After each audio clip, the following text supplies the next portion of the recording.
कहानी की शुरुआत जंगल से होता है, जहाँ पे हमें मोगली नाम का एक बच्चे को दिखाया जाता है जो जंगल में दौड़ रहा होता है और यहाँ पर कोई मोगली का पीछा कर रहा है। फिर एक बाघ उसे अपने पंजों में दबा लेता है, पर यह मोगली का दोस्त होता है। इस बाघ का नाम बगीरा है और मोगली जब छोटा था तो वो बगीरा को जंगल में मिला था और बगीरा मोगली को इन भेड़ियों के पास सौंप दिया था। इन भेड़ियों का लीडर का नाम अकेला होता है। मोगली को रक्षा ने पाला होता है। फिर धीरे धीरे समय बीता और बहुत जल्द गर्मी का मौसम आ गया। नदियों का पानी सूख जाता है और कई सालों बाद शांतिशिला दिखाई देता है। ये बात पूरी जंगल में ऐलान हो जाता है। फिर यहाँ पर एक एक करके सभी जानवर आने लगते हैं। इनका एक कानून होता है कि जब शांतिशिला दिखने लगे तो कोई किसी का शिकार नहीं कर सकता है और यहाँ पे आके सब अपनी अपनी प्यास बुझा सकते हैं। यहाँ पर मोगली भी आता है। मोगली को देख के सभी जानवर बहुत हैरान होते हैं। ये सभी जानवर पानी पी रहे होते हैं, पर तभी यहाँ पर शेर खान आता है। मोगली अकेला के पीछे छिप जाता है, फिर भी शेर खान मोगली की गंध से जान लेता है कि यहाँ पर कोई इंसान है। शेर खान नहीं चाहता है कि जंगल में इनके साथ कोई रहे, पर ये सब भेड़िए मोगली की तरफ हो जाते हैं, इसलिए शेर खान सिर्फ एक धमकी देके यहाँ से चला जाता है। फिर समय बीतने के साथ बारिश का मौसम आ जाता है और बारिश होने लगता है, जिसे ये शांतिशिला पूरी तरह से डूब जाता है और भेड़ियों में खलबली मच जाती है, क्योंकि शेर खान की धमकी कोई छोटी बात नहीं थी।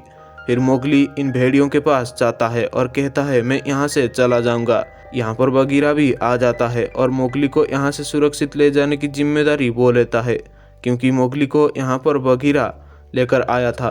फिर मोगली अपनी माँ रक्षा से आखिरी बार मिलता है और यहाँ से चला जाता है। मोगली और बगीरा यहाँ से जा रहे होते हैं। बगीरा मोगली को इंसानों के बस्ती की तरफ लेके जा रहा होता है और उनके आगे ये अपना सर झुकाते हैं, क्योंकि इनका मानना होता है कि हाथी ही इस जंगल को बनाया है और इस जंगल के हर एक चीज को इन हाथियों ने ही बनाया है। फिर ये दोनों एक घास की मैदान से होते हुए जा रहे होते हैं और बगीरा को कुछ अजीब लगता है, इसलिए वो मोगली से कहता है कि तुम यहाँ से उत्तर की तरफ भाग जाओ। पर तभी शेर खान उसके ऊपर हमला कर देता है, लेकिन मोगली बच जाता है। बगीरा शेर खान के साथ लड़ता है, पर वो बहुत जल्द हार जाता है। अब शेर खान मोगली के पीछे होता है और मोगली एक घाय के अंदर कूद जाता है। फिर यहाँ पर बहुत सारे भैंस भी आ जाते हैं। शेर खान ऊपर होता है, पर मोगली एक भैंस के साथ भाग जाती है और शेर खान देखता ही रह जाता है।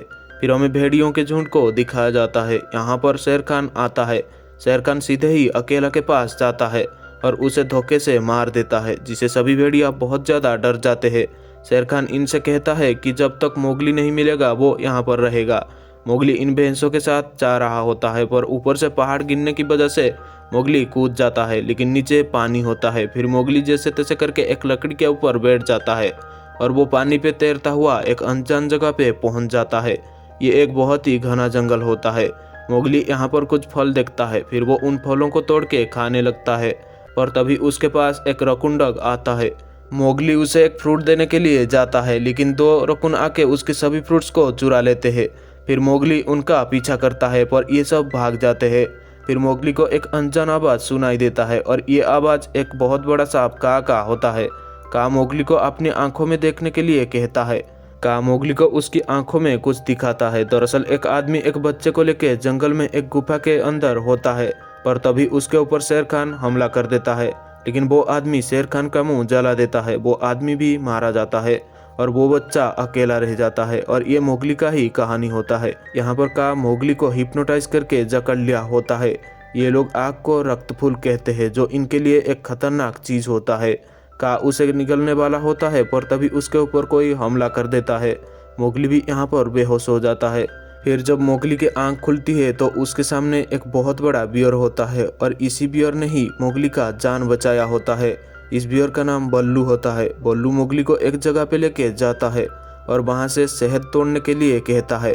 मोगली भी यहाँ पर कुछ कह नहीं पाता है, क्योंकि बल्लू ने उसकी जान बचाई होती है। मोगली सबसे पहले एक टहनी को चुनती है, फिर वो उस टहनी को काटती है, फिर ऊपर चढ़ के टहनी को बांध के शहद तोड़ने की कोशिश करता है और नीचे शहद की इंतजार में बल्लू बैठा होता है। मोगली जैसे तैसे करके उस छत्ते को तोड़ देता है, जिससे बल्लू बड़ी खुशी से शहद खाने लगता है। फिर मोगली नीचे आता है और यहाँ से जाने लगता है। बल्लू मोगली को रोकने की बहुत कोशिश करता है, पर मोगली कहता है, मुझे इंसानों के बस्ती जाना होगा, क्योंकि एक बाघ मेरे पीछे पड़ा है। बल्लू भी उसे इसलिए रोक रहा होता है क्योंकि उसे सर्दियों के लिए शहद इकट्ठा करना होता है, पर मोगली उसकी बात नहीं मानता है। फिर बल्लू उसे इंसानों के बस्ती छोड़ने जाता है। ये दोनों रात तक इंसानों के बस्ती के पास पहुंच जाते हैं। यहाँ पर बल्लू फिर से उसे उसके पास रहने के लिए समझाता है और इस बार मोगली उसकी बात मान जाता है, लेकिन वो सिर्फ सर्दियों तक रहने के लिए कहता है। फिर सुबह मोगली शहद तोड़ने के लिए एक जुगाड़ बना रहा होता है। फिर ये शहद तोड़ने के लिए जाते हैं। इसमें इनका ये सभी जानवर मदद करते हैं और ये बड़ी आसानी से शहद के छत्ते को तोड़ देते हैं। मोगली का दिन बल्लू के साथ कट रहा होता है और मोगली बल्लू के साथ बहुत खुश होता है। फिर एक दिन बगीरा इनके पास आता है। बगीरा को देख के मोगली बहुत खुश हो जाता है, लेकिन बगीरा उसे यहाँ से ले जाने लगता है और मोगली उसे कुछ दिखाने के लिए लेके जाता है। मोगली बगीरा को उनका इकट्ठा किया हुआ सारा शहद दिखाता है और बगीरा गुस्सा हो जाता है और उसे यहाँ से ले जाने लगता है। फिर बल्लू कहता है कि तुम आज रात यहीं पर गुजार दो। ये भी उसकी बात मान जाते हैं। फिर रात को जोर जोर से हाथियों का आवाज़ सुनाई देता है, जिसे मोगली का नींद टूट जाता है। फिर वो बाहर जाता है तो वहाँ पर कुछ हाथियाँ होते हैं। मोगली उनके पास जाता है और वो वहाँ पर कुछ देखता है, जिसे वो दौड़ता हुआ आके उन बैलों को लेके जाता है और ये सब दूर से बल्लू और बगीरा देख रहे होते हैं। दरअसल यहाँ पर एक हाथी का बच्चा फंस गया होता है, जिसे मोगली निकाल देता है। बगीरा बल्लू को कहता है कि मोगली शेर खान का शिकार है और उसे यहाँ से जाना होगा और ये काम सिर्फ तुम कर सकते हो। फिर बल्लू मोगली के पास जाता है और उसे रूठली बात करता है। बल्लू कहता है तुम अब मेरे कोई काम के नहीं हो, जिसे मोगली दुखी होके एक पेड़ के ऊपर चढ़ जाता है और उदास होके बैठ जाता है। लेकिन तभी उसे कुछ बंदर किडनैप कर लेते हैं। बल्लू और बगीरा उसका पीछा करते हैं, पर ये उसे एक ऊंची चट्टान के ऊपर लेके चले जाते हैं। ऊपर एक पुरानी मंदिर होता है और यहाँ पर बहुत सारे बंदर होते हैं। बल्लू और बगीरा भी इनके पीछे आ गए होते हैं। फिर ये दोनों ऊपर चढ़ने की कोशिश कर रहे होते हैं। ये मोगली को उनके राजा के पास लेके आए होते हैं। इन बंदरों का राजा बहुत बड़ा होता है। बंदरों का राजा लुई कहता है मैं तुम्हें शेर खान से बचा सकता हूँ, पर बदले में मुझे रक्त फूल चाहिए। मोगली कहता है कि मेरे पास वो चीज़ नहीं है। ये बात कर ही रहे होते हैं, पर तभी यहाँ पर बल्लू आ जाता है और इन बंदरों को अपनी बातों में उलझा कर रखता है। फिर बगीरा भी यहाँ पर आ जाता है। मोगली यहाँ से चुपके से बगीरा के साथ निकल रहा होता है, पर तभी एक बंदर उसे देख लेता है, जिसे ये सब यहाँ से भागने लगते हैं। बल्लू और बगीरा एक जगह पे रह जाते हैं और मोगली को यहाँ से भाग जाने के लिए कहते हैं, और मोगली के पीछे बंदरों का राजा लुई पड़ा होता है। मोगली को यहाँ पर पता चलता है कि अकेला मर चुका है।